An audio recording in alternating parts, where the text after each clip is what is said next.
There is an ongoing and active manhunt here in New York City for a gunman who shot and killed Brian Thompson, CEO of United Healthcare, one of the nation's largest insurers, this morning outside of a very crowded, busy hotel in Midtown Manhattan. Now, we do have security footage of the incident. I'm going to show it to you, but we are, of course, going to freeze it right before the actual shooting occurs. At 6:46 a.m., Thompson, the man in the blue jacket you see, has walking near the New York Hilton Hotel when a gunman approached from behind and, as you see there, shot Thompson in the back. Gunman continued to fire, at one point his gun appearing to jam. The man cleared the jam and fired again. The shooter fled the scene, first on foot, then on bike, at least according to NYPD.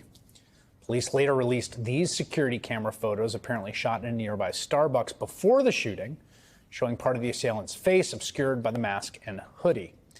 It's nearly 14 hours after the attack. There's much we still do not know. Earlier today, New York police held a press conference and called this a brazen targeted attack where the gunman waited for his intended target.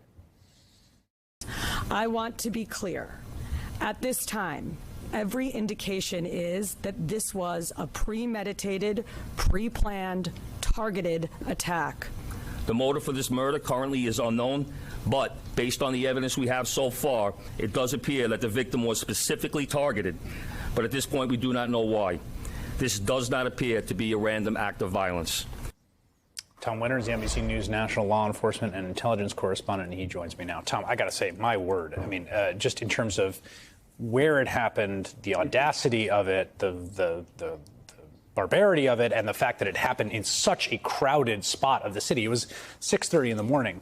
Yeah, you think 6:30 in the morning and who's going to be on the streets. But in that part of town, as you and I were just discussing in the break, it is busy at that hour of the morning. That's a very busy hotel, the Hilton Hotel, where he was apparently on his way to speak at a conference at 8 a.m. There's an awful lot of tourists that are in the area. This is a huge part of the Christmas season here in New York City. It's what's called a gridlock alert day, so people can't move around. Even at 7, 8 in the morning this morning, it was very difficult to drive around town. Points to one of the things that came up in the course of this, I think, that is rather important, the fact that he took a bike. That was the exact way to get out of this area at that hour, to be able to get at least somewhat of a head start on the police department. And so, frankly, got lucky, this alleged shooter, this suspect, that he didn't bump into an NYPD officer, just given how many officers are out there in Midtown when this happened. So, yes, this is somebody who clearly knew where this health executive was coming from, the hotel he was staying at, where he was going to, a general sense of what time that might occur. So it definitely points to some planning ahead of time. It was an e-bike that he had, but it was not a city bike, so not something that could be immediately tracked. And so I think there's a lot of questions tonight about where he's going to go. Oh, that's interesting. You resolved one of the details, because I had seen there had been reporting that it was a city bike, and then Lyft, which runs the city bike program, said that it was not our bike. So it does appear to be an e-bike that he got away with. Now, I saw a number of eyewitnesses interviewed there. I mean, the scene must have been shocking there. Oh, absolutely. And a bunch of people who saw him lingering for a long time. Right. So he was lingering for a long time. But as you see here in the video, I mean, he does it kind of in a perfect setup for him. He's got the camera to his back. He's got him in front of him, so there's no opportunity for Thompson to realize that he's behind him. This is a person who's married. He's got 2 children. So obviously a very difficult thing, Chris, for his family. And he's got what appears to be some sort of a suppressor on the gun, which may have led to it jamming. But that's going to obviously quiet the sound and not ricochet through the canyons of Manhattan at that hour. So definitely some planning here. He's wearing a mask. The images that we saw that were taken, that was from prior to the shooting. A little bit more clear tonight, but probably not enough face showing for the NYPD facial recognition unit to be able to do its work.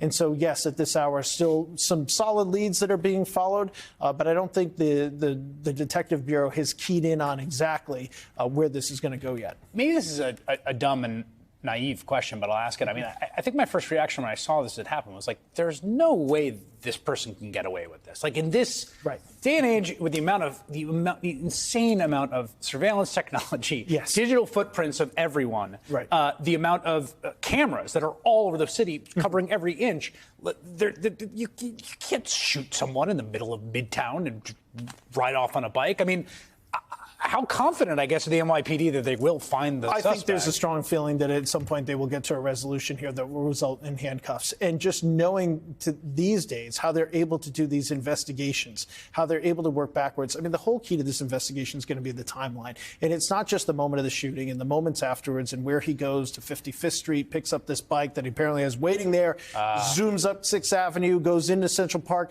That they've got. Now you want to start tracing backwards. Where was he? Does he make a mistake? Does he drop that mask at some point? All of those types of things come into play. To your point, I completely agree with you. I cannot remember the last high-profile crime in Midtown that was not solved, because not only do you have NYPD cameras, they're going to work with the hotels, they're going to work with the restaurants. They freely exchange that type of video. Nobody wants this in the heart of New York City. They're going to get that information and be able to back it up. There was some reporting today, interviews with the widow for Mr. Thompson, saying that he had received threats.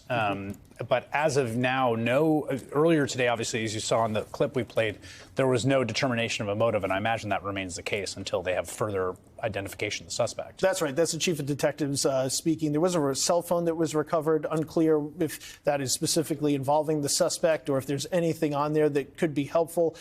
In this day and age, if there was any sort of tracking of a cell phone, I mean, what they can do with the cell site analysis, both the NYPD and FBI, even if needed, is fairly incredible. So the information on that phone obviously could be helpful. Tracking back those threats. So if they're able to go back and say, what types of threats did he get? Could that point us in a direction? Again, Chris, all the type of work that you know that's going on. Yes, it does sound a little CSI to us here, sitting here and talking about it tonight, but it is the actual work that they're doing. Yeah, imagine there's people working around the clock on this. Tom Winter, as always, thank you. You got it.